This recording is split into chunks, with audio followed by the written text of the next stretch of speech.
us Dr. Thien and Dr. Nisreen, the two distinguished speakers who we have lined up to share on this notion on publication today. Welcome, Dr. Nisreen and Dr. Thien.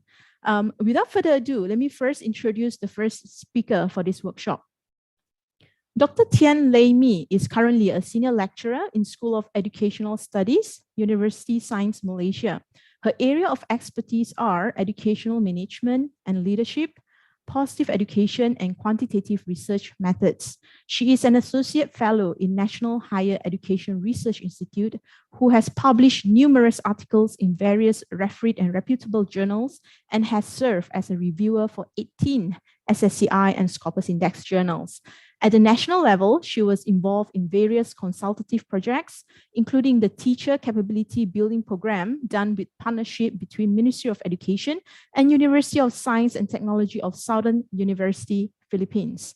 Dr. Thien is a recipient of international fellowship sponsored by the Center for Language Education and Cooperation, Beijing, and is currently the visiting scholar in East China Normal University, Shanghai.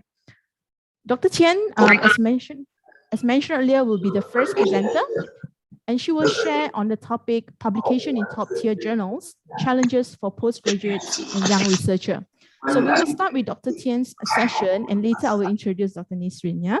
So Dr. Thien, please, whenever if you are ready, the floor is yours. Yeah, I think, can I share the screen now? Just give me a few seconds. Sure.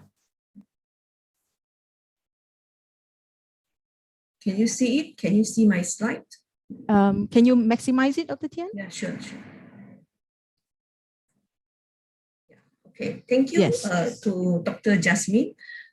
Firstly, I would like to say a big thank you to Kerala University, especially Associate Professor Dr. Mustafa Rasoli Manis and also Dr. Jides for the invitation. So today I would like to share a topic about publication in top-tier journals, challenges for postgraduates and young researchers. Today is Sunday afternoon, Malaysia time. So I would like to share this knowledge in a more relaxed way. It's not lecture, but more for academic conversation. Okay, so basically, this is what I would like to share with all of you here today. First is about the challenges, challenges of publication in top-tier journals, followed by external and internal factors that contribute to these challenges, then propose solution, more in the form of recommendations. And also, if I have time, allow me to share a little bit about student awareness on publication in predatory journals, if I have time. Okay, so let's start with this quote today. Every success story starts with a dream. So I'm quite sure that for every postgrad students or researchers, our dream is to publish our work in top-tier journals in our area. Okay, this is our dream. Yeah. Okay. So to prepare for this sharing, I actually have done a small-scale research, okay, very small-scale research. I'm still collecting the data. So currently, I have collected about 60 data, okay, from 2 public universities. Okay, so it have local students and also international students. Some questions related to challenges. Yeah? Okay, so I have collected the data and I found these are the top 5 main challenges that faced by the postgrad and also the young researchers. So the first one is lack of exposure to the good paper writing. The second one is lack of support from supervisor. Okay, the third one is somehow rather is related to the first challenge, that is weak in writing skills, followed by many other workloads. So for students, some may involve as a research assistant under their supervisor's work or grant. Some are part-timer, okay, they are not full-time students. So for the young researcher, some burdened with teaching loads in their university, and also maybe they hold some formal position in the university. So all these things make them have difficulty to have time to write papers. So the last one is don't know how to publish paper, don't know how to publish, how to submit paper to the journal. I think the second speaker will share more on this, right? Okay. So this is basically the top 5 challenges faced by the students. I understand that this is a very small sample size where I couldn't generalize the result to a big picture, but somehow rather it provides a simple, it can give us a very general picture of what problems that faced by the students at the moment. Okay. So for me, I try to look at these challenges based on my experience when I was a student before, even now. Okay? So allow me to share this, categorize the reasons into 2 main factors. The first one is internal factors, where I could say this more on the student side, student factors. Okay? So the first one is students have a very low self-esteem in academic writing. They are not confident. Okay, I give you one example, like my students, when I ask them to write paper, they will say, oh, doctor, who am I? I'm nobody. I don't know how to write. So they are not confident is the first reason why they couldn't write a paper. Not to say publish, but even to write a paper also, they are having problems. This is the first one. Now, the second one is their knowledge and also their perception towards publication. How they perceive publication. So, to the best, I was informed, many public universities in Malaysia, especially the research university. So, one of the main criteria for graduation is you have to publish 2 or 1 SSCI or Scopus paper, okay, before graduation. This is a must for you. Yeah? So I do not know how the student perceive this criteria or how they perceive this publication. Now, if they think it in a very positive way, for example, publication is good because I can get recognition from the international scholars, especially where their paper able to publish in the top tier journals. Another one is quite negative. Another extreme is that students will perceive publication is something that to delay their work, complete their thesis. So if you perceive publication in such a way, I don't think it will help you much in publication. Right? So the third one is supervisor as a driving force. Supervisor is very, very important here. Okay, so I would like to give you an example. I'm a supervisor for about 12 students at the moment, PhD students. When I have my first meeting with the students, publication is one of the main agenda in our meeting. I will ask my students, you want to spend how many years to complete your study? Some may say 3 years, some may say 5 years, and some may say maybe 7 to 8 years. Okay, it depends. Yeah. Okay. So let's say if you want to finish your study within 3 years, you must well plan it. When should you come? When you should prepare your first paper? Is it after literature review? Because nowadays people are very keen into doing bibliometric analysis, meta-analysis, or even systematic review paper or this. So you can make one. So after collecting your pilot data, you can come up another one. So you must have a very good time management. And I will do it together with my students. I will plan with them. Okay, so basically the third factor and the fifth one come together. Okay, and then your knowledge and your research skills matter. It's very, very important. Keep your knowledge and skills current. Okay, you have to be very resourceful in your field of research. What is something new and would it to explore in your area? If let's say your thesis or your work is just more on replicate study, or what people have done in UK now, you want to bring in Indonesia, in Malaysia. So the originality of the study now is matter. Okay, if they say this is something very new, the scholars also want to know about it. Definitely, your publication still a good chance to publish. Okay, this is something about internal factors. Okay, external factors. Here I'm more on university factors. What role played by the university? Okay, to help you in terms of publication. Now, the first thing is the university support in terms of library resources. Yeah, actually, library in university, they play a very important role to provide information about publications. For example, how to do the citation, how to do the references, introduce a software, how to search for the right journal to publish, okay, how to look for good papers through Scopus database, through a Web of Science, and so on. So university support here is very, very important in terms of technical perspective. The second factor is about the academic writing culture in the university. That is also very important. I have one PhD student. During the first meeting, he told me that actually I think he has done his master in one of the very top university in Southeast, neighbor of Malaysia. Okay, so he did share with me that, doctor, the moment I step in the university, I immediately has a desire to learn. I have a desire to write paper, because when I look at the environment, everyone is doing all these sort of things. Okay, so you see the culture is very important here. The environment is very important here, right?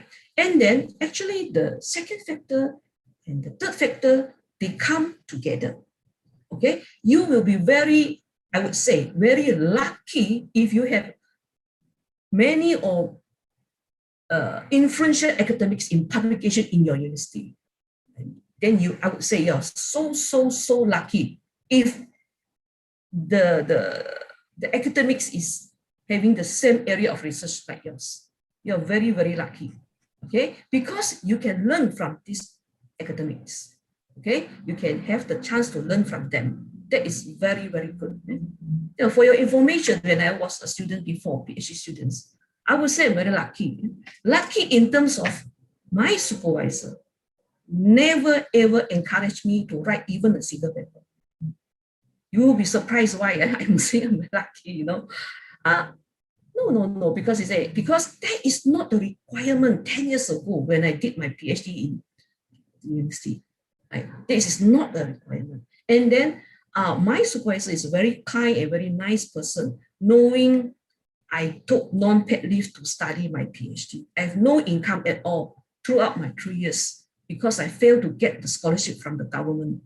So maybe this supervisor very kind and then say, quickly finish your study and go back to your home service, okay? But as a student, I have my own expectation. Although that is not a requirement 10 years ago in my university.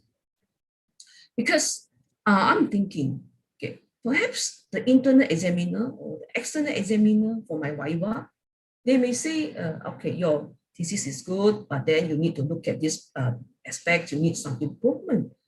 For me as a student, I expect more than that, because I wish I get the comments from the international scholars in my area. That's why I publish paper. And it just happened at that period of time, I'm able to participate one workshop conducted by a very significant academic in my university. And he is Professor T. Ramaya. I'm so happy to attend. I think that is a turning point to me, why I'm very much into publication even until now. Okay, because when I attended the workshop, okay, I read many papers published by this professor. So I do not know, maybe I'm the person that who easily get excited. I feel I'm so good, and I hope one day I can write a paper like him. So I try to learn. And at that period of time, I don't know whether you believe or not, I do not know what is ISI. I do not know what is Scopus. I don't know anything about publisher. I do not know anything. I just know, okay, this is the journal I refer the most in my thesis. Okay, so I will write a paper and submit to this journal, that's all. So I still remember my first paper sent to the journal. That is the Q1. I realized it after I got rejected. Okay, Q1 journal rejected. That's rejected, not even sent out for review. Then the second one, second journal I sent out for review, but turned up rejected. Okay. So based on the comments, I still remember there's 5 pages of comments from the reviewer. Then I improved the paper, revised the paper, I sent to the third journal, and it was the outcome is very good, minor correction. So I managed to publish one paper just 3 days before my Viva.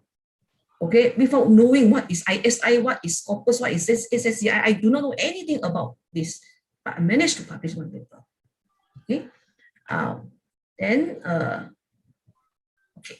So this also, I collected the data from the participants. So they give these suggestions, okay, to overcome or to address the challenges. The first one is offering workshop. This is what they say. But yeah, workshop also, we need to be very selective. Yeah, this is what I always advise to my students. You need to be very selective. Of course, the workshop is just, you can't find a workshop which is very, very close to your study. It is very difficult. So basically, you need to digest the content of the workshop as well. Okay, the second one is the guidance from the supervisor. They need guidance from their supervisor, knowing the supervisor should have the content knowledge in the area of research. So the second one and the third one, actually almost they are together. You see, the students not only saying I need guidance, but I also need collaborate with my supervisor. I need my supervisor can contribute more on my paper, okay? And then the third one is they hope the university can give rewards or acknowledgement to them, okay, with one publication in SSCI or in Scopus. And they're also hoping that the university could introduce them or promote a good quality of papers to them. So meaning the cluster in the university or the clusters in the department of the university, they need to look at this perspective. They have the WhatsApp group with the students, but the students also look for this. Share good paper with them so that they know what is the current trend of the research development in their studies, right? So, but one thing is very important as a student or as a young researcher, you need to always open your mind, okay? Do not feel very defensive when you receive criticism. But sometimes you need to understand, one thing is they want you to do. They ask you to revise the paper following their instruction. And also the other one is they are only suggest to you. Whether you want to do it or not is up to you. But if you don't want to do it, you have to provide your reason why you don't want to follow. Okay. Now, another one is open mind to the new suggestions. Okay. And learn from the criticism. Learn from the criticism. Yeah? For example, I experienced this before. Even I have discussed this issue with Dr. Mustafa. Okay. Because sometimes you may have these comments from the reviewer. For example, they are the content expert. They are the content expert, know A to Z about the content, but they may not familiar with the advancement of data analysis. Especially you perform advanced statistical analysis. For example, you use this multi-group analysis. Okay, you use this SSEM, very sophisticated analysis. For us, perhaps this is not something new. We used to it. But for the reviewer, they will require or they will request you, I want you to present the result in a very layman way so that the readers can understand. Okay, so this is also one of the challenges that we face. But good thing is we also starting to learn how to present it in a very simple way so that everyone can understand your results well, right? Okay, and then always remind ourselves that I'm not good enough. Be humble all the time. I'm still learning. I'm a new learner, and there are too many things for me to learn. Okay, always stay humble because with this kind of mindset, we keep on learning new things. Yeah, we keep on learning new things. Okay, so here I would like to share with you. This is my own paper and also comments from the reviewers. So I have actually attended one workshop in one of the public university in Malaysia 2 years ago. not workshop, but that is a very significant symposium where the scholar in my area, he came all the way from US to Malaysia to deliver his keynote speech. So I went there and attend, and this scholar pointed out a few research gaps. He says some lacking or weaknesses of Malaysian researchers in this area of research. So I take note, and I found that a few things I can do on it. And I want to write a paper, and I want to do a research first, then I write a paper.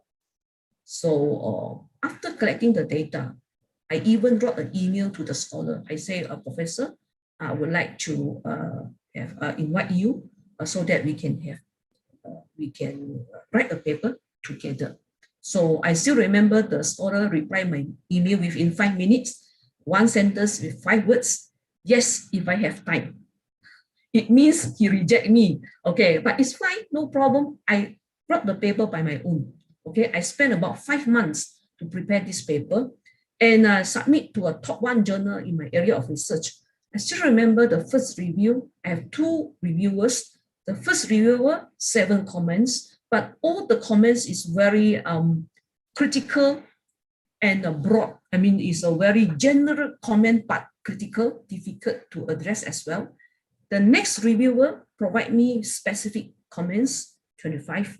So altogether, I have 32 comments. So I spent about 2-3 months to address the comment. After that, I resubmit, then come back the second review. I have to address another 5 comments, but that is fine. Okay, so but for me, one thing that made me very happy, very excited, although I worked very, very hard on this paper, but with this comment, it's really motivate me to move forward and to do and to write more papers. See the first one. I gave you a mountain to climb. Nonetheless, this is a process. This is part of the research process. Hopefully, I drove you towards improving your paper. In my view, the current manuscript is indeed much improved. Okay, so indeed, my main criticism of making a contribution to the international literature has been adequately addressed. So the take-home message here is your manuscript must benefit the international readership. So this is the take-home message. The next one is, please keep that point in mind in your research, future research. In my experience, scholars from developing nations often frame their papers as if the audience is local rather than global. Because, yeah, I'm a Malaysian, doing a research in Malaysia. Definitely, the findings benefits Malaysian. But they demand more than they say, please keep in your mind that we are actually not much interested to know more about Malaysia. We want to see how your findings contributes to the international perspective, international readership. So I learned many things throughout this paper. So this is very, very meaningful for me. Okay, instead of my paper was accepted. So I'm so happy after, I think, about 5 to 6 months, this paper was successfully published online. Okay, so, just my personal experience I'd like to share with you. So if you are not willing to learn, no one can help you in publication. If you are determined to learn, no one can stop you. So this is a very important quote, especially for the students and also young researchers like me. I still learning, and I think this is also very important. We need to have this kind of mindset in publication. Okay. So this is another one is the predated journal. Yeah, I understand that publishing in top tier journal is not easy. It's definitely not easy. Nowadays, even publishing a Scopus paper also very tough and very difficult. Okay, even recently, some of my papers also rejected by Scopus journal. Okay, but this should not become a reason for us to publish our paper in predated in Predatory Journal. Okay, so Predatory Journal, I think maybe you know about it. It's where the publisher take advantage of the need of academic researchers to publish their work by proactively offering you an outlet for publication. Okay, so I think maybe some of you here in this section, you may get email sending by editor, ask you to send paper to their journal, then they can accept your paper within 24 hours or within 1 week time, but you need to pay. Right? But you need to pay. Okay, so be careful and aware of these predatory journals. Right? So right now, at the moment, we have more than 14,000 predatory journals as present. Okay. If you want to get this paper later, I can share with Dr. Jasmine, and then you can get it from her. Okay, so basically, this journal lack of proper editorial and review process. As I say, they can accept your paper within 24 hours and then maybe within 1 week time. And no valid and unqualified editorial board members. So you will find that this is an education journal, the name is education journal, but you can see the people inside the editorial board, they are from other field of study. Okay, non-transparent article processing charge model. Okay, they may not tell you that your paper need to pay. After they accept it, then they will tell you you need to pay a USD 500 or 700 okay, to be published. Okay, and then mimicking name and website to a reputed journal. For example, a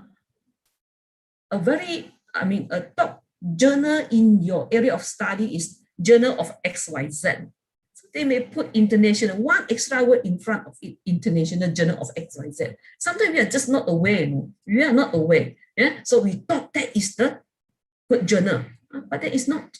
So you need to be very, very careful when we was invited through email, getting this out email. And you have to be very careful. Okay, so basically this is something about predatory journal.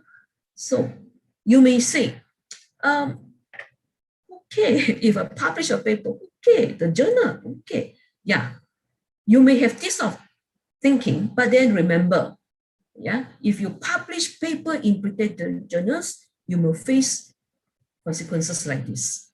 Okay, first, there is a permanent loss of valuable research in an insignificant publication journal. Your work is good, your research work is good, quality, high quality. But then when you publish your work, good work in this kind of journal, you will lose the value of the research. Because people know that that is predatory journal and no one will read these of papers. So you lost actually as a researcher, right? And then there is no credit for such work amongst peers and future academic growth. No credit. Because people know, oh, published in a predatory journal. No one will be interested to read your work. And around 60% of the articles published in this kind of journals do not get cited over 5 years. What a big loss. Yeah. And then the last one, comes to the poor impression on the colleagues and legit academician once they see your name attached to such journals. When people see your name, I do not know the practice in other universities. Some universities, when they see the staff or the lecturers, their name attached to this kind of journals, they will not get promotion. They will not consider for any promotion because of this. Okay, so try not to publish your paper in this kind of journals. Try not to. Okay, so actually this year, not this year, last year. Last year I worked with my colleagues to come out a systematic review paper in my area of study, educational leadership and management in Malaysia. Okay, so based on our analysis, we found that actually in my area of research, you see the graph here, started from year 2008 to 2013, this within three years, we found 7 papers were published in predatory journals. And the numbers keep on increasing.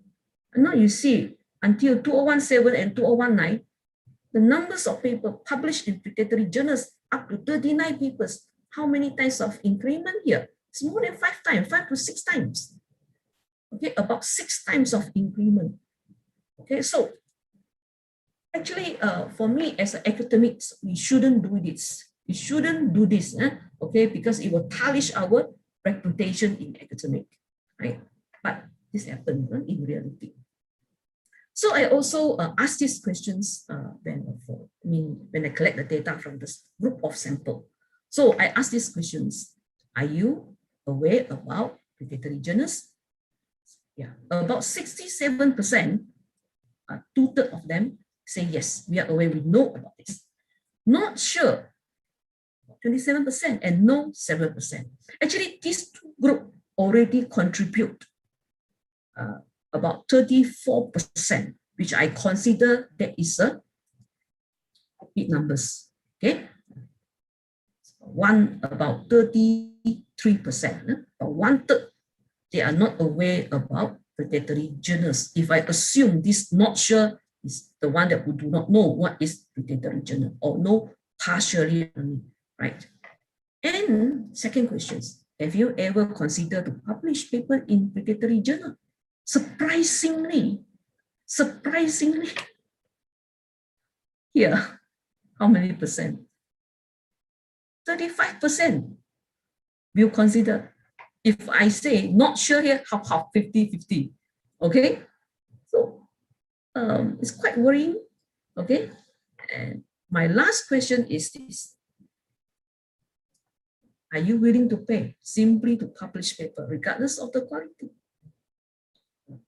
As you can see, about 40%. Yes, you consider, not sure. Okay, so I think these findings, although just based on a small sample size, of course, I cannot generalize the result of the whole bit, a broad context. But then it gives us indication saying that the university need to work on it. The university need to look at the perspective, because we can see here about 39% saying yes, will consider, and not sure. They may have certain reason why they need to do that. So I think the university need to do something on it. The university need to do something on it. Yeah, I think that's all from me. So I welcome questions. Maybe I can give back to Dr. Jasmine. Yes, Dr. Jasmine. Thank you very much. 30 minutes. Thank you, Dr. Thien, for keeping your time so well. It was indeed insightful to hear a sharing based on a lot of personal experience. I think most of us can relate so well to these challenges of being rejected again and again from the submission to journals and all that. But I think the key takeaway we can learn. Sorry, Dr. Jasmine, to interrupt you, but your voice is very down. Can you please adjust your mic? Yeah, sorry. Yeah, it's fine now. Thank you. Do I have to repeat, or do I just continue from where I stopped? I think it's okay. Continue, please. Yeah, okay. It was very insightful to learn from your personal experience, Dr. Thien. And I think with all this, the key takeaway we can learn from all this journey is about perseverance. There was a quote that they say, great works are performed not by strength, but by perseverance. I think that succinctly summarized your presentation today, Dr. Thien. Okay, Dr. Nisreen, let's move the spotlight to you now. So after understanding about the different factors influencing publication from a researcher's lens from Dr. Thien, I'm sure the audience would now want to explore deeper on the notion of publishing in high impact journals. So ladies and gentlemen, hold on, yeah, my screen moved. Okay, ladies and gentlemen, let me introduce to you Dr. Nisreen briefly for us to understand her background better. Dr. Nisreen Ameen is a lecturer in marketing at Royal Holloway, University of London. Previously, she has held academic posts at Queen Mary University of London and Anglia Ruskin University, Cambridge campus.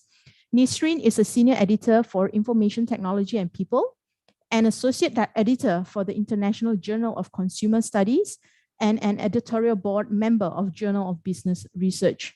Her research interests include digital marketing, human-computer interaction, consumer behavior, AI-enabled services, security and ethics of retailers' use of consumer data and e-business. And she has acted as guest editor for many special issues in different high-ranking journals, including Computers in Human Behavior and Information System Frontiers. Okay, Dr. Nisreen, please may I invite you to share? Over to you. Thank you. Thank you, Dr. Jasmine. Can I just double check that you can see the slides? Yes, we are able to. That's fantastic. Thanks. Thank you so much, Dr. Jasmine, for the introduction, and thanks for the invite today. It was great already to hear Dr. Thien's presentation. I learned a lot from it. And now my presentation is sort of to continue all the ideas that started in the earlier presentation today. So the talk is more about the art of publishing high-ranking journals, and this is when I was putting the slides together. It's been more about the experience of answering questions from different postgraduate students. So I thought I'll compile all the content with reference to all the questions I've been asked in the past 2 years. And of course, towards the end of the talk, I will be more than happy to answer even more questions and any issues that you'd like to, the audience would like to share afterwards. So as you can see, the title is Difficult Roads Often Lead to Beautiful Destinations, the Art of Publishing in High-Ranking Journals. So the talk is more about the journey all the way from starting with a research idea all to getting a paper published in a high-ranking journal.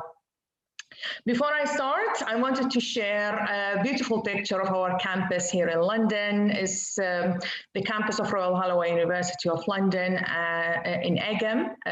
If you ever get a chance to visit London one day, please do feel free to come and visit us. We've been locked up because of the pandemic for a while, but hopefully things will get back to normal by the end of this year and things will get better. So let's start with the first thing that usually comes in mind when students and early career researchers start thinking of publishing. So many PhD students and early career researchers have this question either posted on social media or even during the talks I provide. How do I identify a topic? How do I find a topic? Or sometimes even more, can you suggest a topic, please? So I thought I'll start by sharing some ideas on how to identify a topic based on my personal experience as well as discussions with senior academics in the field. So the first thing to do, try and read as many journal papers as possible in your area. So it's not just about identifying a topic, it's also about identifying what you like to do a research on. It's more about which topic are you really curious about and you'd like to explore further. Remember that writing a research paper does take a very long time. It's not something that can be done in a few weeks or in a few months either. It takes a lot of time in terms of thinking about the topic, writing the paper, collecting the data, finalizing, submission, dealing with reviewers, and then acceptance, rejection, and all these issues. So unless the topic is a topic that you're really interested in, it becomes really difficult to continue and be engaged with the research for a long time. So start by reading journal papers. I found this really, really helpful. Identify journal papers that you find interesting in your area of research and start reading. See what the authors have been doing in terms of their research, the way the papers are written, how the data was collected, what do they suggest in their section titled Limitations in Future Research. A lot of the ideas that come up usually is actually from this section in research papers. So if it's something that you're interested in and the authors have already identified a gap in that area, you can definitely go ahead, and if no one else has worked on it yet, you can definitely start, and you know, a whole project can actually be written based on that. Very useful to also read journal papers that are based on systematic literature reviews, because usually these papers have a dedicated section titled Areas for Future Research. And these journals or these papers are really, really helpful in terms of setting the map for future research in the area. And very often you will find a table of the topics that the authors are recommending, as well as some future, some questions for future research as well, or some questions that can be answered in future research. So that's really helpful to actually focus on and try to just start to think of a topic. Another area is industry reports, or another way of identifying a topic is reading more and more of the industry reports, see what the industries are interested in, and then go back and read some journal papers and see how it can link. Very often journals are very interested in reading about timely topics, topics that would attract attention, not just in terms of academia, but also in terms of the industry. And that's really important. For example, here in the UK, many universities nowadays are very interested in what we call impact studies. So what kind of impact does your research have in terms of business impact, impact on the society? So let's say, for example, one area that you're interested in is, for example, let's say how smartphones and mobile innovations are helping female entrepreneurs in different areas or in developing countries. So this kind of research already has some industry impact or managerial implications. And that's fantastic. Then you do have a case for an impact, which is really important nowadays. The third area, or the third way of identifying a topic is, reflect on your own experiences. So, for example, 3 of the papers I published last year, and I think the next one is coming up soon as well, are basically based on my own experience. I was shopping in a shopping mall abroad, and I was looking at all the technologies used in stores and at the same time in the mall as well. And I was thinking, okay, has anything been written on this in terms of omni-channel retailing and the latest cutting-edge technologies like biometrics and smart mirrors and all that? And I didn't find so much. So I identified a gap based on my own personal experience. And I still remember I went back to the hotel room and I didn't sleep that night. I was reading papers in that area. And that actually initiated 3 of the papers that I like the most, really, in terms of my own output, because it's very much reflected on a personal experience I had. But also remember, even when you have an experience and you think it's a good research topic to focus on, it's also really important to make sure that that area, there aren't many papers that are written on that particular idea that you have in mind. And if there are papers in that area, then what's new that you can also offer? Another way of identifying a topic is also once you have collaborators, once you invite collaborators, which is something I'm going to talk about next in my slides, you can have meetings, of course, and you can discuss ideas. Be very open in terms of the idea that may come up. Very often I just attend these meetings without even having any preparation in mind. And through the discussions we start going through and sort of coming up with different ideas. After a few meetings, then an idea comes up that we are all happy with and we didn't even expect to end up with. So the next bit that I also wanted to talk about is a question that I'm very often asked by doctoral students and early career researchers. How do I deal with collaborators, whether the collaborator is a busy supervisor or a busy senior academic? It's really important to remember that everyone is busy. And I have a good friend of mine who talks about this as well, and he always mentions, the student usually has one supervisor to deal with, but the supervisor has many students to deal with, along with other academic work as well. So remember that supervisors are busy. It's very important to try and understand their work patterns. So for example, what's their availability? When can we approach them? Setting up deadlines, for example, that's really important as well. Set up the deadlines for yourself, inform your supervisor of the deadline, and then the supervisor will be ready to receive the work and give some comments and feedback. Now that's if you're dealing with a supervisor and collaborating on a research paper. But once you finish your PhD, things are a bit different. So now you want to have your own network and your own collaborators. And of course, the more international it is, the better it is for you and for your experience. You know, we learn a lot from collaborators, and that's the point here. We network, we have ideas to be exchanged all the time. The work is shared, which is also fantastic. So it's a great learning opportunity. Now, the first thing to do, or of course, the first part of the process is identifying potential collaborators. So how do we identify a potential collaborator? Well, the first box to be ticked really, are they knowledgeable in this area? Have they published in this area?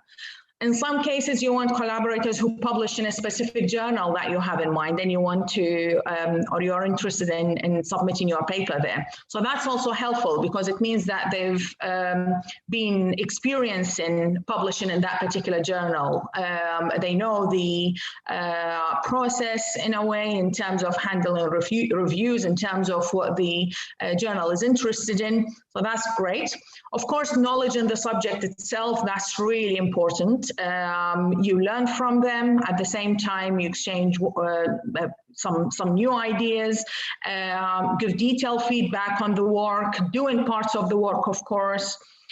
The next bit is approaching collaborators, and it's a bit shocking really that we see some early career researchers and students afraid of approaching collaborators. I don't think there is anything to be afraid of here.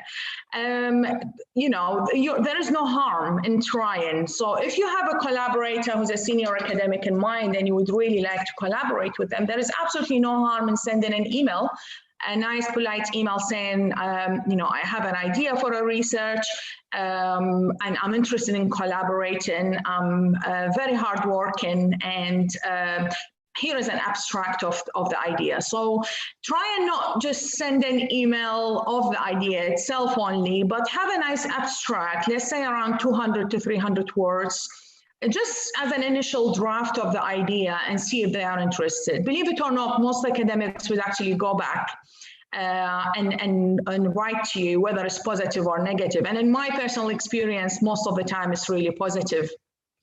And it ends up very well, especially if you show commitment. That's what senior academics are interested in, researchers and collaborators that are committed. So always set deadlines for yourself. That also shows your collaborators that you are committed with your work, and you know what you are doing in terms of how to manage expectations. And that's actually my next point as well. They'll be busy, you'll be busy. I think in my experience, the best way to manage a collaboration is set deadlines for yourself before your collaborators.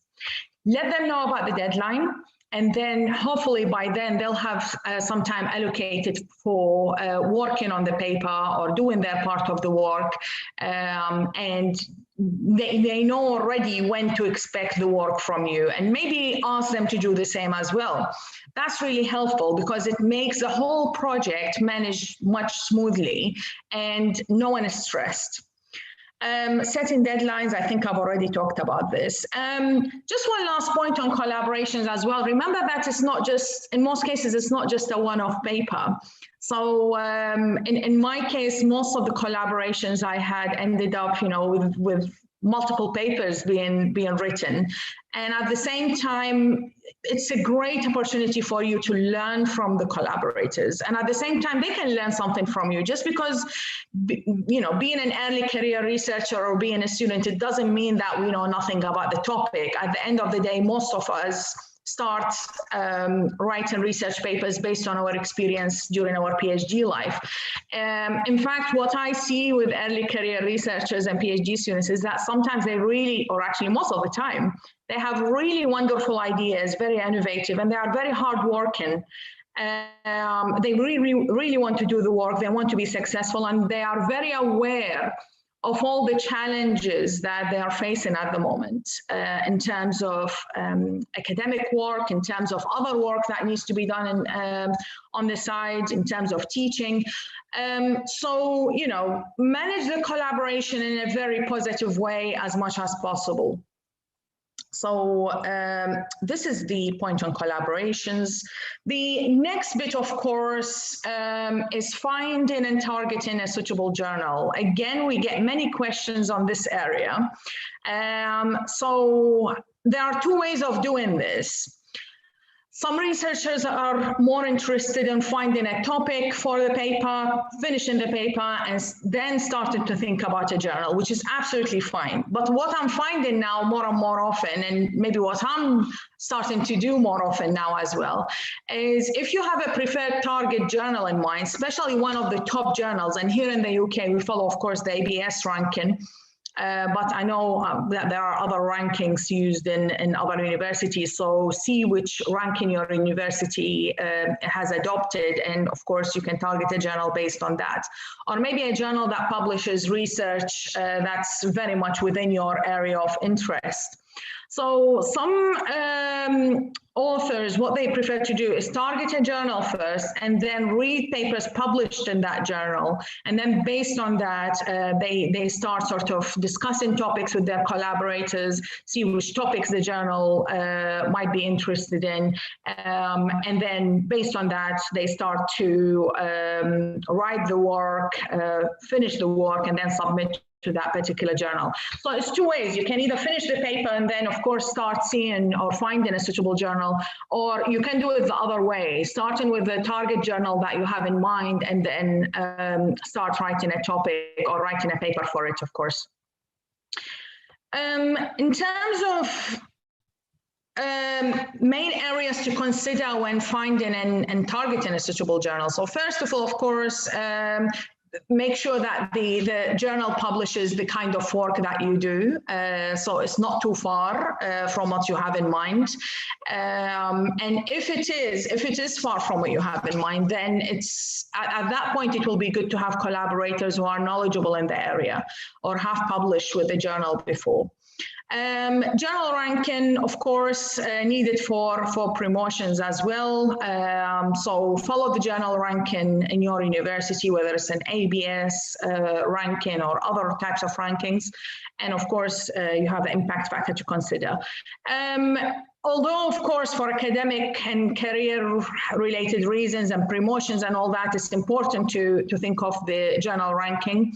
But at the same time, it's important to think that, you know, or consider that the work is high quality, no matter what journal that, or no matter what journal ranking that the paper is going to end up with. It's really important to ensure that the paper is written to the top quality possible, and that you are happy with it even before the journal and the reviewers are happy with it. Check if the target journal has any call for papers. Many top journals nowadays have at least 2 or 3 call for papers. If you look at journals like JBR, for example, Journal of Business Research, Technological Forecasting and Social Change, and these are just journals in my area, by the way, they have many call for papers every year. So it's really good to actually also try and target some of these. Usually there is a deadline, so that keeps everyone motivated to work within, to meet that deadline. You can definitely send an abstract to the guest editors to have a look. I myself go through abstracts for my call for papers, and I'm happy to provide a brief feedback before submission. In some of these special issues as well, the guest editors would have a workshop for the papers that they would like to, or they think that might have a potential for the special issue. These workshops are very beneficial. They help in terms of allowing you to get feedback from the guest editors and the audience, which is really important. And at the same time to see other people's work and what they are interested in, and the kind of quality work that will be submitted to this special issue that you're targeting.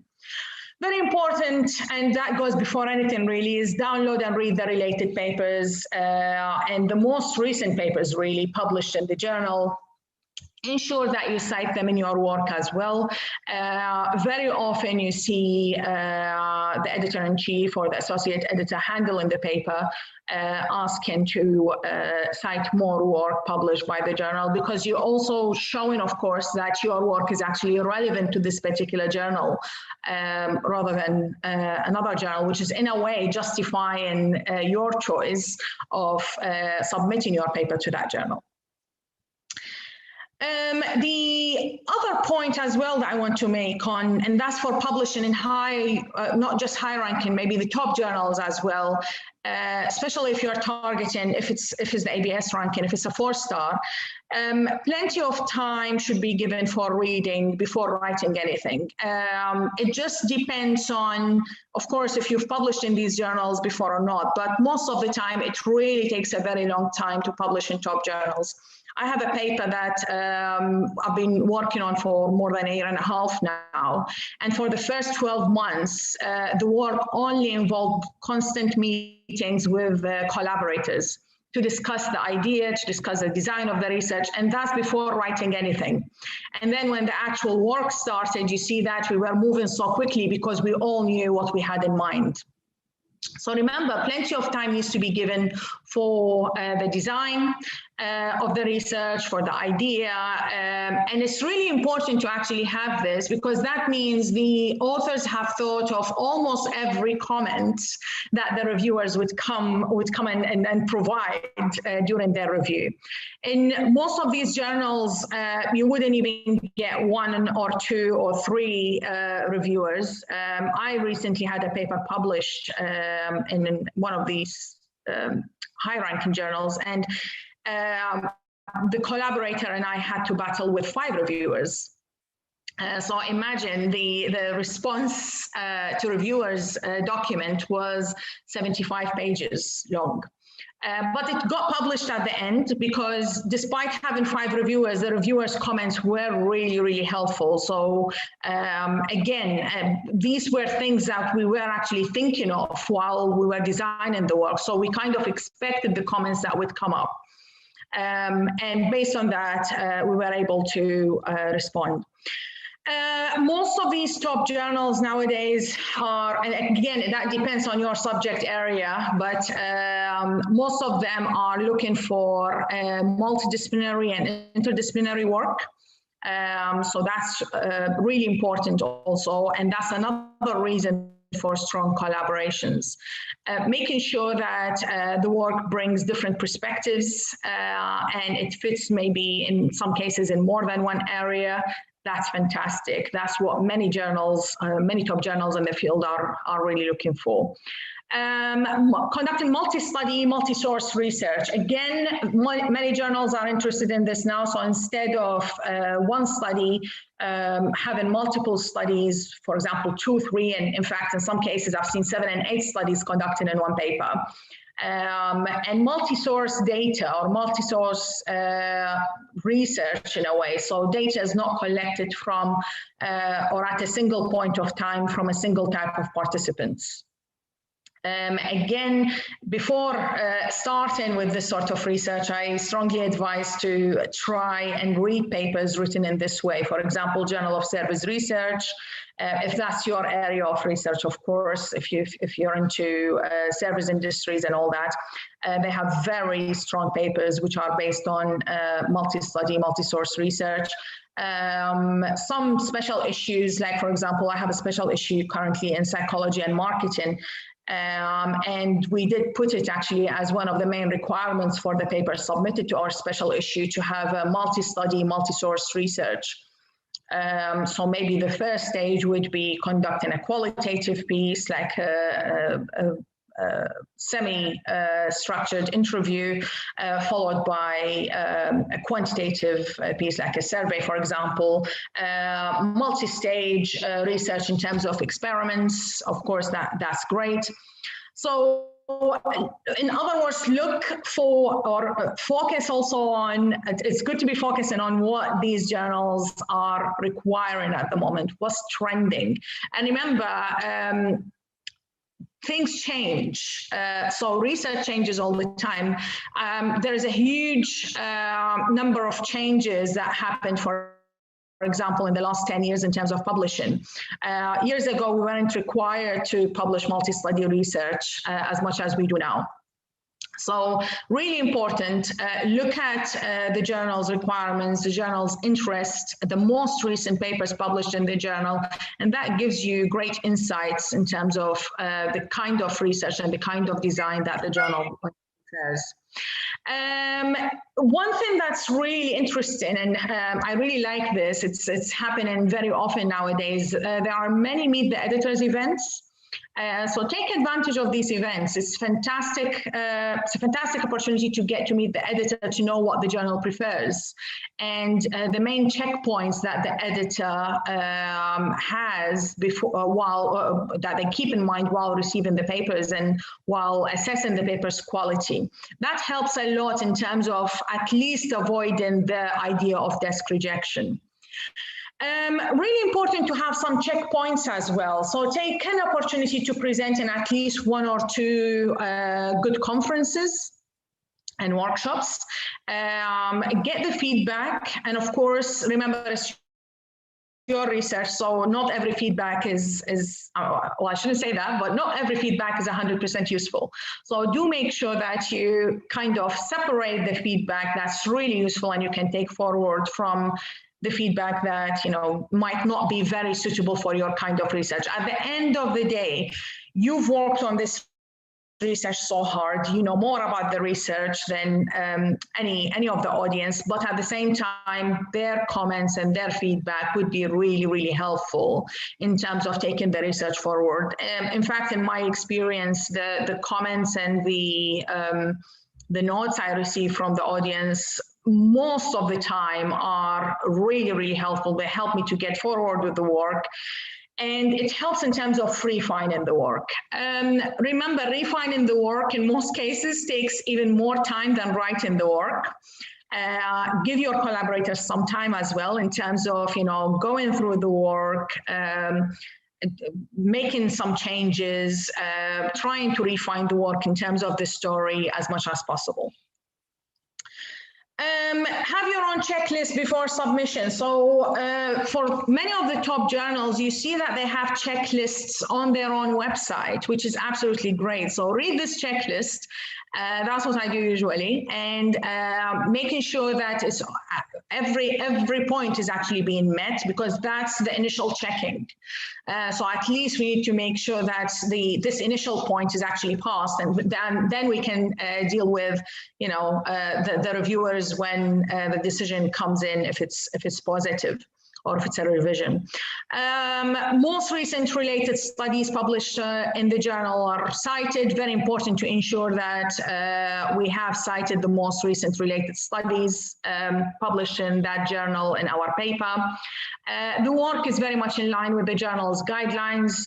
So as an associate editor for 2 journals, the first thing I look at is whether the authors have made sure that the work is actually very much in line with our guidelines in terms of formatting, in terms of the submission guidelines in general, in terms of making sure that the topic is of interest to the journal and within what we are looking for in terms of submissions. Making sure that all the required documents are there. So if the journal requires a document for example, the highlights or the title page, they must be there, of course. Do invest time, please, in terms of the cover letter, because we do actually read it. So the cover letter is important. Justify why the research is relevant to this journal rather than another. What are the main contributions and how is the work aligned with what was done in the past in terms of the journal that you're trying to submit to. Also very important, checking the PDF of the work before submission. I know it's a very simple point, but unfortunately sometimes overlooked. So before clicking on submit, make sure please that you check the PDF, make sure that everything is there. You know, sometimes PDFs play funny as well, so make sure that there are no yellow highlights or any text that's been, for some reason, it doesn't show there anymore.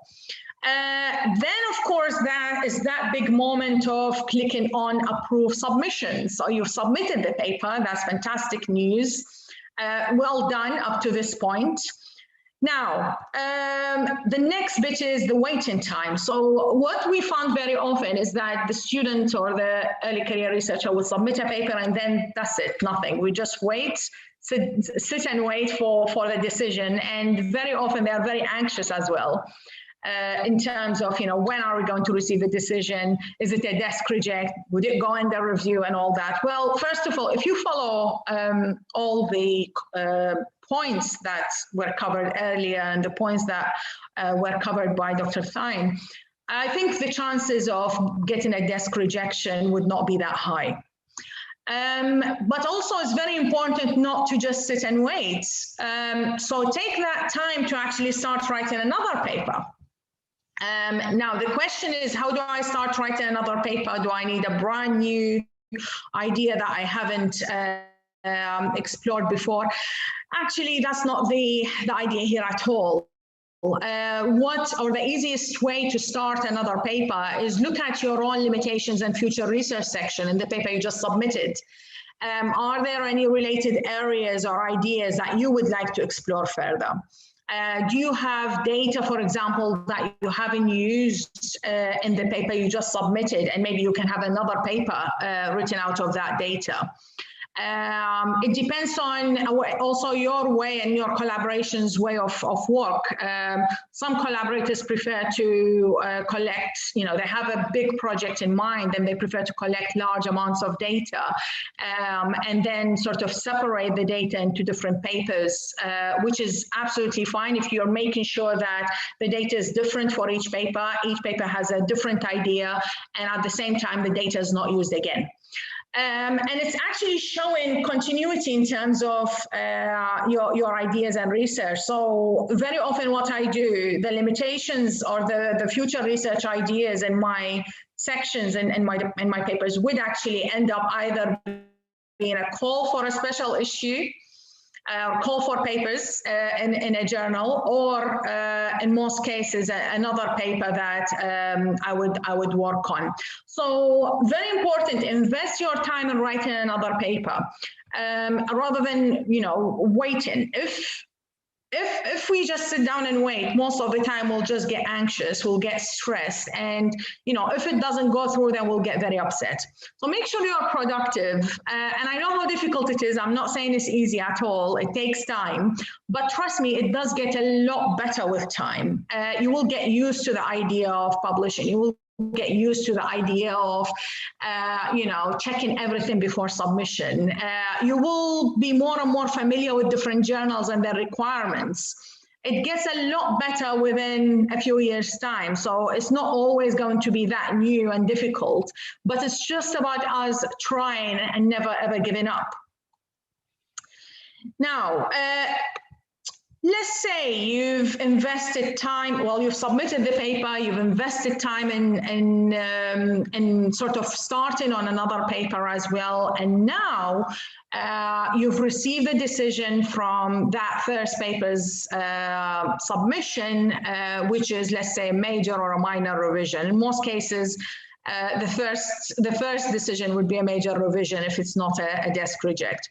Now, with a major revision or minor revision, let's say any revision stage, a few key points that are really important. Be thankful as much as possible to the reviewers. We invest a lot of time in reviewing papers, and this is not something that the reviewers are paid for. So the reviewers are there to help to improve the paper. That's their main aim. They don't have any problems with you or the paper itself.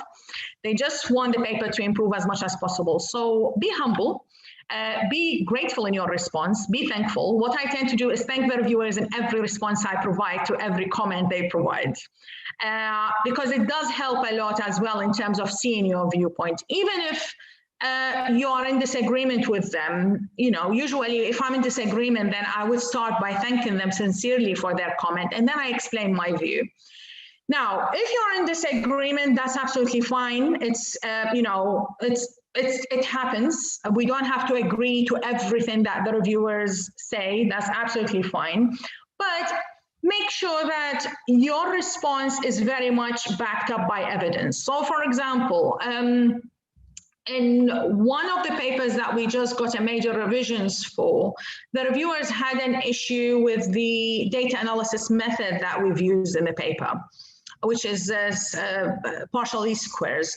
And because I'm very familiar with what the journal publishes, so I know that the journal already uses this method, or not uses, sorry, publishes papers that use this method.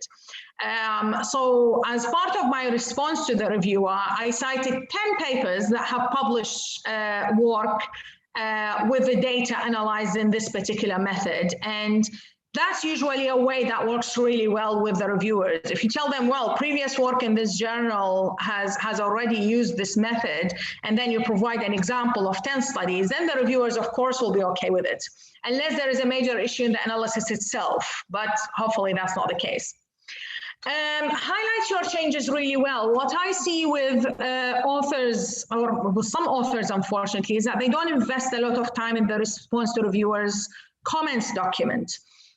If you invest a lot of time highlighting your changes, explaining your changes, in many cases, of course, copy and paste the text that you've changed in your response to the reviewers, trust me, your chances are much higher in terms of getting that work published. Because that's what the reviewers and the editors want to see. They want to see the hard work you've done in terms of making sure that the paper is in line with what they suggested. So very often, and now sort of this is becoming the norm, the response to reviewers' comment is either half or sometimes even longer than the paper itself, just to show that we've actually done the hard work. We've actually respected their comments, and we provide our own viewpoint as well. Now, the next bit also, I think I've already explained that, explain your views if in disagreement, and use evidence with citations to support your views if needed. So very important, please keep that in mind. Finally, check and double check. What I usually do with every paper I submit to journals is that I print and read. Of course, the new generation may not like to do this. You're very much tech savvy guys, so that's absolutely fine. But if you are a person that would like to read and write from a paper and print, then please go ahead and do it. I find it really helpful to print the paper and read, you know, with a cup of coffee on the side, and making sure that, you know, I read it not just from the author's point of view, but also from the reviewer's point of view. So what would someone who reads this work say about it? What would be the sort of weak points in the paper that need to be addressed? And just one point to mention here, I think what will help to get this skill in terms of reading the paper from a reviewer's point of view is actually reviewing for journals. And it's for me, I find it very difficult to understand why so many review invitations get rejected. And unfortunately, this is what we experience sometimes as associate editors for different journals. In fact, if one thing, reviewing papers is really, really helpful for you to evaluate your own research, your own paper. And after 1 or 2 years of reviewing papers for different journals, your whole mindset will change. So when you write a paper, you start thinking of what the reviewers will say or the comments the reviewers might provide at different points of the research. So it's really, really helpful to accept invitations to review for different journals, because that helps you in terms of writing and in terms of evaluating your research. Now, handling a rejection, whether it's a desk rejection or a rejection after a revision. I've experienced both, believe it or not. The first paper I've ever worked on, I spent 6 months nonstop work on it. And then I submitted to a top journal in the field, and unfortunately it got rejected within 10 minutes. And I still remember this experience. It was 12 midnight. It was rejected at 12:10. The journal was a US-based journal. Well, it was a shock, I have to admit. But then after a while of, getting rejections, dealing with revisions, now it's normal. It's part of the, not part of the game, but part of the process. We just have to get used to it in a way. However, I kind of, within this whole sort of rejection or the idea of rejection, again, it's some people take it very differently or in a very difficult way. And of course, if you are a PhD student or an early career researcher, it wouldn't be a pleasant situation to be in. But there are a few mechanisms that you can follow, and it helps a lot in my experience. So first of all, resilience. Remember, one rejection doesn't end everything. It's all about being able to bounce back. It's all about making sure that, this is a paper that is of a high quality, and believing that it will be published. Every paper gets published. If you keep trying, I guarantee you your paper will be published. Being very optimistic, very important. Always believe in yourself, always believe in your work, always keep trying. If a paper was rejected, then very easy. Okay, it's not the end of the world. What we need to do at that point, take the comments that were provided by the reviewers and would help your own paper to improve further, and then submit to another journal. What I did as well as a way for me to have that sort of resilience is that for every paper I work on, I usually have plans A, B, and C. So I usually have 3 journals in mind. I target a journal, that's absolutely fantastic, but there is always plan B and C in mind. I always have that rejection at the back of my mind all the time. So for example, if a paper is not published in journal A, if it gets rejected or desk rejected, then that's fine, it's not a problem. I address the comments, and immediately after 1 or 2 weeks, I would submit to another journal. It helps a lot also not to leave it for too long. Leaving it for too long would just make the data go old, the paper go old, and then you're going to have to, work on it for a very long time. And then, it's just going to delay the whole thing. So try and not leave it to the very end or take too long. Try and address these comments and submit to the next journal as early as you can. And it helps you also, for me, mentally it helps, because I'm not going to keep on thinking of that rejection. I can just move on with the next one, or not the next rejection, the next journal, sorry. Okay, another point is maintaining a research pipeline. I very often get asked about productivity in research. I think this point is kind of covered in my earlier slide. So making sure that the waiting time is not just kept as waiting time while we're submitting a paper to a journal or waiting for a decision. It's also important to make sure that there is another paper that you start working on. Making sure that you're updated with the work that's happening in the field, really important. But also remembering that it's not just about quantity. You know, we can all publish. Last year, I published 12 papers. That's a paper every month. The year before, I can't even remember. This year, not many, because the type of journals I'm targeting is very different. So it takes a very long time. Remember, it's not just about quantity, it's also about quality. So having high quality work, publishing in top journals really, really takes a very long time. On average, it can take 2 to 3 years per paper if it's published in a top journal in the field. So allocate that time, be patient as much as possible, but at the same time, I would say take a rule of, or sort of as a guideline, 2 papers to go under review, 2 papers that you are working on.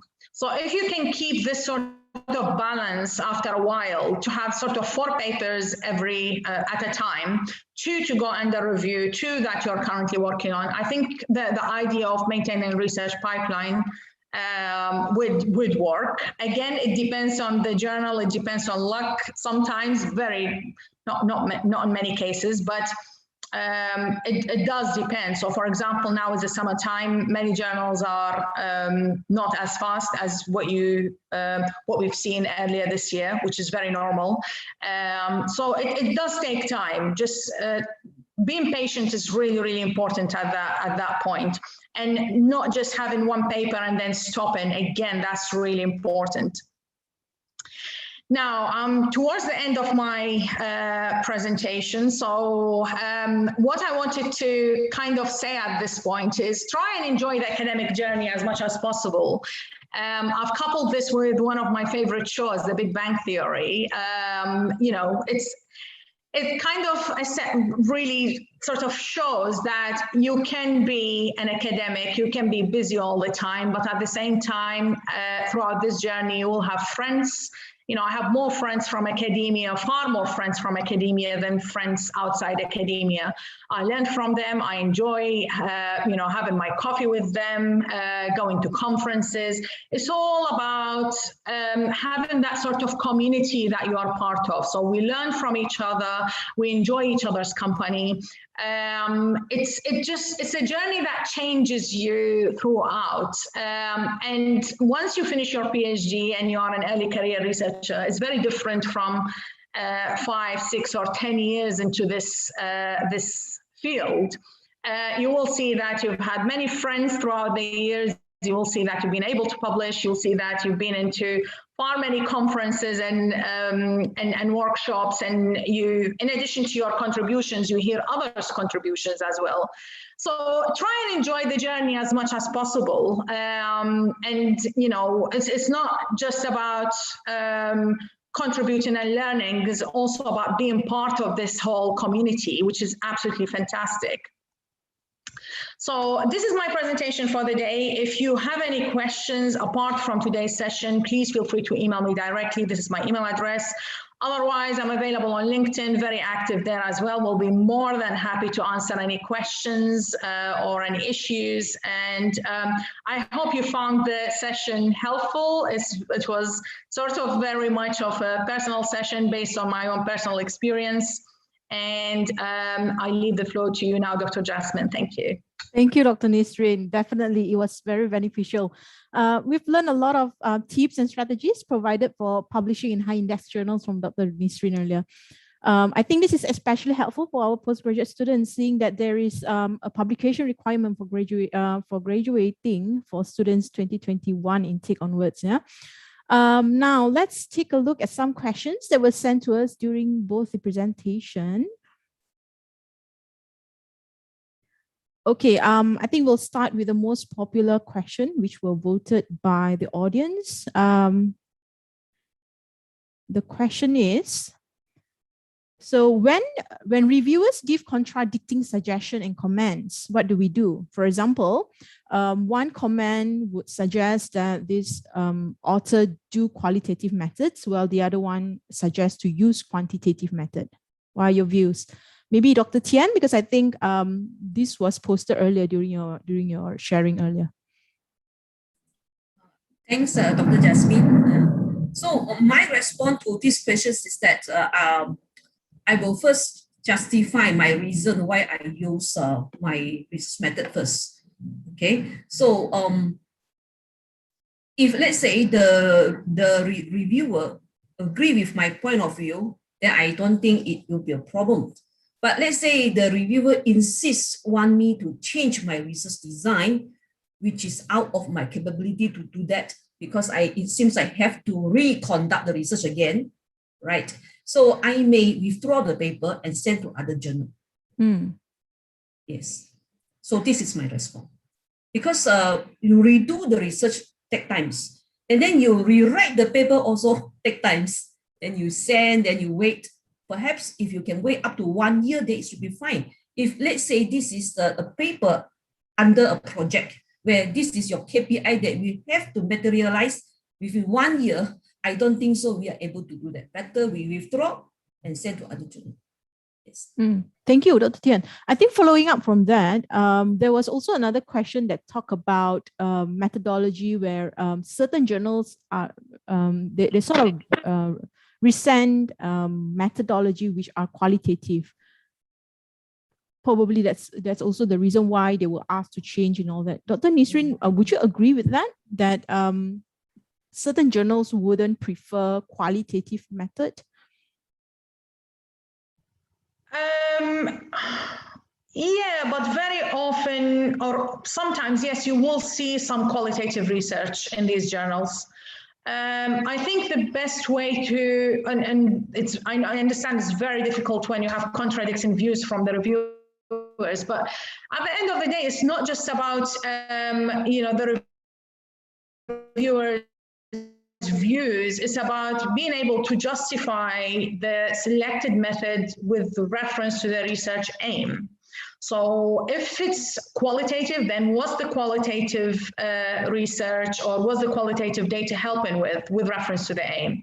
If it's quantitative, then that's fantastic. And myself, I'm a quantitative researcher. I'm very much into quantitative research, but I do collect qualitative data because the research aim and question required it. There wasn't much research done in the area. I don't think having qualitative and quantitative research should restrict us from submitting to a certain journal. I think it will be great to just justify it based on the research aim. If you have a strong justification and then trying to balance between the two reviewers, hopefully it will work. Okay, so now the keyword is for someone to justify why a methodology is used and defend that particular position, right? And if that particular journal does not accept that, then it is suggested that we withdraw the paper and submit to a different journal who would accommodate that. Okay, we'll move on. The second question is, could you suggest something on time organization? How many hours a day or a week should a student spend writing a paper within a year? Do you have any indication from your personal experience or your students? Any one of you? Okay, can I give my response to this question? question? Sure. Yeah. Yes. Okay. Normally, okay. I have this style of supervision, especially my master students. Okay. Either full research or mixed mode students. Okay. So once they under my supervision, I have high expectation of my students. This is, what I used to do. So means their research it must have originality, novelty, different from what people used to do, right? So normally these students will go through a very tough journey in doing their research, honest speaking, okay? So my promise to them is, before you graduate, there is one paper for you. I will work together with you, okay? So normally, once they have collected their data, my student and I already started to write the paper, okay? Because PhD is different. PhD students, they may take some time to prepare their paper. Most of the time, my students, before they graduate, they already have one paper under review, at least at that stage. So this is what I used to work with my students. For myself, okay, most of the time when I have, because academic, they should have grant project, this and that, So most of the time I will spend my time to start to write the paper. I don't have a specific time. it has to be done from time to time, because we are very busy, not only deal with research and paper, we have teaching workload as well. But if let's say I have this habit is I used to read articles every day. So when I think that article is very useful to my research, I will keep the input and write it in the paper from time to time. But when I have the data, then I will start to write. So there is no specific time for me as a lecturer, but just is ongoing process. Yes. Yeah, okay. So paper shouldn't be seen as an isolated work itself, right? It's something that you build on as you are working on a research and probably your PhD study. Dr. Nisreen, probably you can shed some light. How long or how many hours do you spend writing a paper, seeing that you have 12 publications in a year? There is actually one important point that maybe I can highlight just before I talk about the hours. It's not always the same for every project, that's one. And second, it changes over time. So I think I also mentioned this during my presentation. So at the beginning, guys, it will be difficult. I'm not saying it's easy at all. And, you are trying to write your first paper. There is so much unknown, what needs to be done there, the structure of the work, what are the important points. It does take time, and it does take a lot of refining as well. I think during the first 2 years, I wasn't able to focus on more than a paper at a time. So I would write one paper, finish, submit, and then start another paper, just like what I mentioned in my presentation. But after 2 years, things changed dramatically. So I can work on 3 or 4 papers one day in one day. I do a bit of work on one paper, and then I move on to another, send to the co-authors, and then they send back to me. So things will change because you will have more experience, because you will be used to the idea of publishing, and you have many projects, but they are interlinked in a way. You wouldn't be writing on 2 completely different topics. And even if they are different topics, then there will be some, you're working with your collaborators. And I think that's the idea of, that's also why I mentioned set deadlines as much as possible, because that helps you to manage your own work as well. So at the beginning, it will be difficult. It will take time, I would say, the first 1 or 2 years, but then things are going to be much faster. I wouldn't advise everyone to use the pattern or the kind of work hours I put into the work.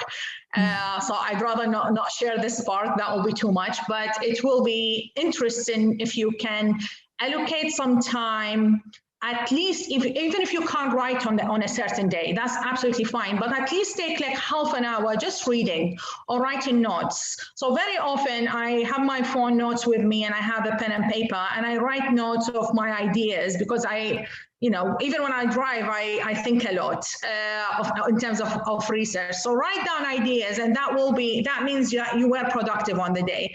It doesn't mean that we just have to sit and write.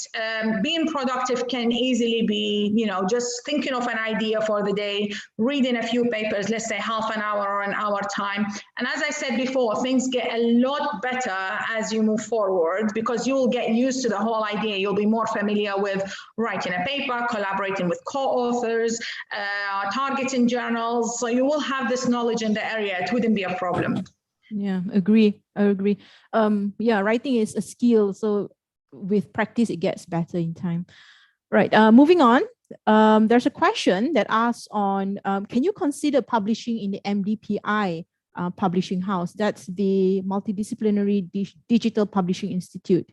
Would you consider that? Is it predatory? It's mentioned here that it costs a lot, but publication from submission to publication takes up to 2 weeks. What's your view on that? Maybe Dr. Nisreen? I haven't heard of them. Usually with my work, I target the ABS, and that's why I mentioned also during the presentation, try and see the ranking that's approved by your university. So anything from, let's say, 2 or 3 stars and above, and the ABS ranking is something that I would target. I haven't heard of it, unfortunately, so I can't provide any comments at this point. No worries. Yes. Dr. Thien, you have anything to add? Yeah, I think I also not well exposed to this MTPI, but I was informed that it's very expensive. If we convert into Malaysian ringgit, it can be up to 15,000 per paper. So I also have no comment on it. Yeah, thank you. Yes. Okay. Let's take a few more questions since you have time. There's one from Dr. Sandeep, which mentioned many a times research scholars tend to change the title topics. You know, the topics is rather dynamic and tentative and keep on changing. What are your suggestions on these while selecting the right topic and title? Does you know, like submitting for articles, sometimes they say the title has to be sexy and all that for it to be attractive to the readership. So what's your view? Yeah, Dr. Nisreen, you look like you want to say something. Thank you. Actually, this is one point which I missed in my presentation. I'm so sorry. Yes, very important to think of the title, think of the keywords. That helps in terms of citations as well. So once we publish, of course, one area that we can prove that the research has been impactful is through the citations. I like nice titles, something beyond the normal in a way. I think the more I'm publishing, the more I'm finding this interesting. So going for a bit sort of a new way of giving a title to the paper. The title can change. So sometimes even between the first and second review stages, and even without the, a recommendation from one of the co-authors, for example, we decide to make changes to the title, a few minor changes. It doesn't mean that we change it completely, but I think it's important. It's nice, especially if the topic is new, then why not? I think the keywords are very important as well in terms of attracting citations. Thank you. Dr. Thien?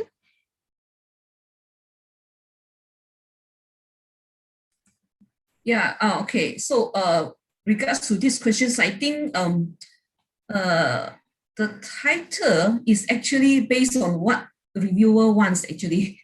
It's all, sometimes I have this experience that if you provide a very catchy title, even like in a question form, some reviewer, they are very traditional, they don't want, he said, keep it simple, they don't want this sort of catchy question. So I'm thinking it's quite subjective and it all depends on the reviewer's needs. But like what Dr. Nisreen said, keywords should be there, and then the objective of the study, the paper, should be well reflected in the title. I think that is good enough.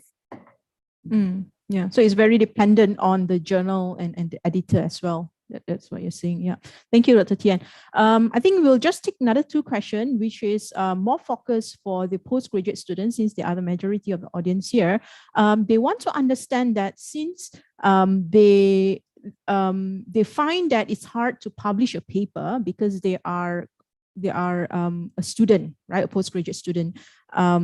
They felt that their paper will not get published unless they put in their supervisor's name. Do you have any advice on that? Is it true? What's your experience like? Is it me or? Yeah, you can start at the Nisreen, no problem. Okay. No, I don't think, I think it's, and that's based on my experience, not just as an author, but also as an associate editor and being on the editorial board of several journals. I don't think the name matters at all. It's all about the quality of the work. We don't look at the name at all. And in my case, when I handle a paper, it's all about the quality of the work, making sure that the paper is top quality. As much as possible, of course, in line with the journal's guidelines. That's all you need to worry about. Having an author's name on the side or another author's name on the side doesn't affect the outcome, especially that, the reviewers don't even know the names of the authors for most journals. So this is a double-blinded review. It really doesn't affect it, but that's my view. Dr. Thien, maybe you'd like to add? Yeah. Thanks, Dr. Jasmine. So my response is actually quite similar with Dr. Nisreen. That's why I'm saying just now in my presentation, the first factor is what the students normally, they have this kind of inferiority, they have very low self-esteem. They thought they are nobody, I'm nobody, no one will appreciate my work. No, please. I will tell you my experience. One of my undergraduate students in TESOL, 3rd year, but able to publish one paper in SSCI Q3. The 3rd year student, undergrad student, because when I saw his assignment, very good assignment, so I advised him, why not you touch up a bit, improve it, and we submit to the for publication. And it works, and it published, I think after 3 times of major correction, but it's okay, what? So never underestimate yourself. You can be someone, but please remember, your work should have quality. This is very important. Okay. Mm-hmm. Would it be the same case for students who felt that they are not good enough to look for collaborators because they are just postgraduate students? You can have a try, no harm, you can have a try. If the collaborator refuses to do it, but never mind, you can look for another collaborator. But let's say no one wants to work with you, never mind, you work with your supervisor. It's good enough. So, for me, that's the best guy. Yeah, you see, when I was a PhD student, I don't know what is ISI, I don't know what is corpus, I just submit, reject lah, okay. No one know who is the candidate as well. I don't care, I just submit. Yeah. Okay. Yeah, okay, thank you. Probably a last one that you can shed light on. It's more of, I think, publication ethics. They are asking, the postgraduate student is asking that if they have submitted a paper for publication, can they use the same research article and present it in another conference? Dr. Nisreen, yes. In most cases, no. Actually, in all cases, no. If paper has been submitted to a journal, it has to stay in that journal. It shouldn't be presented in a conference afterwards. And in fact, I don't see the point of presenting it in a conference afterwards. For me, the main point of presenting in a conference is getting feedback on a paper that you'd like to submit to a good journal afterwards. So it's more of a checkpoint for your work, taking feedback from the audience, improving the work before submitting to the journal. But once the paper is with the journal, it shouldn't be submitted to another journal at all, and it shouldn't be presented in a conference either. Thank you, Dr. Nisreen. Dr. Thien, you have anything to add? No, okay. I think just probably another 2 for you, Dr. Nisreen. There is somebody, Mustafa, by the name, maybe it's Dr. Mustafa, is asking, when is the editor event for the special issue of Psychology and Marketing? Looks like he's very interested to submit one for that journal. It's not my Not you, okay. Same name, but not you. Dr. Nisreen, is there any planning for editors? Thank you for the question.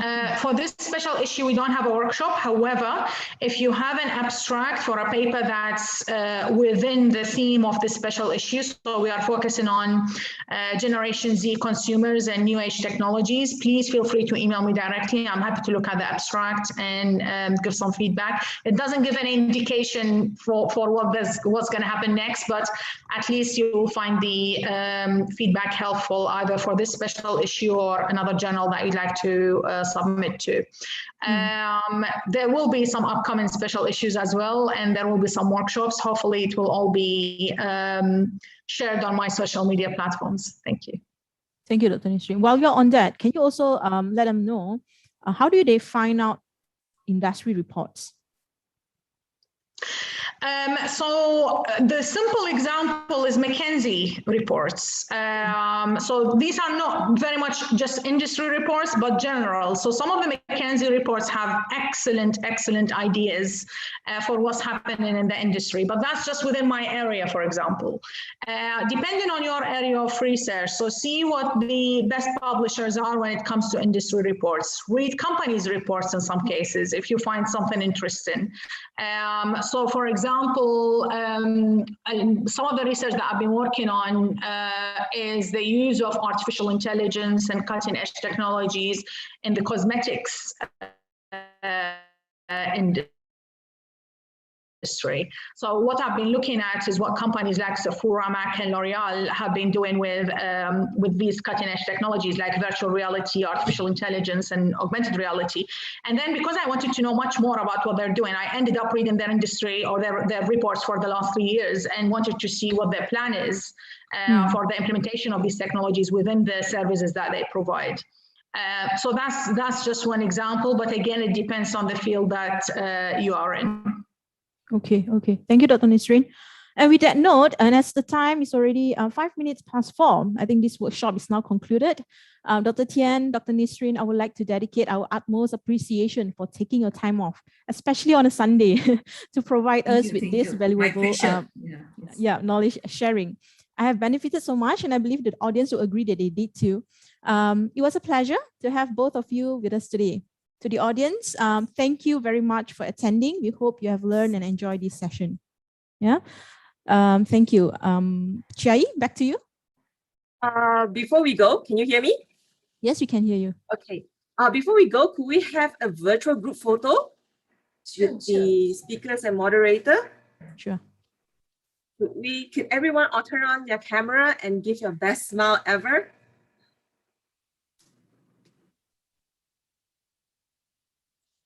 Okay, is any of the organizing committee helping me with the photo? Hi, I'll be taking the picture.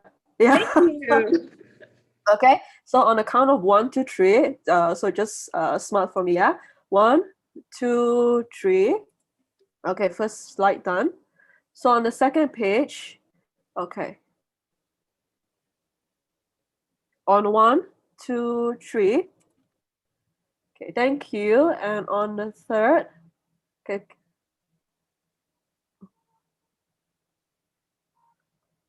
Okay, 1, 2, 3. On the fourth page, please, if you would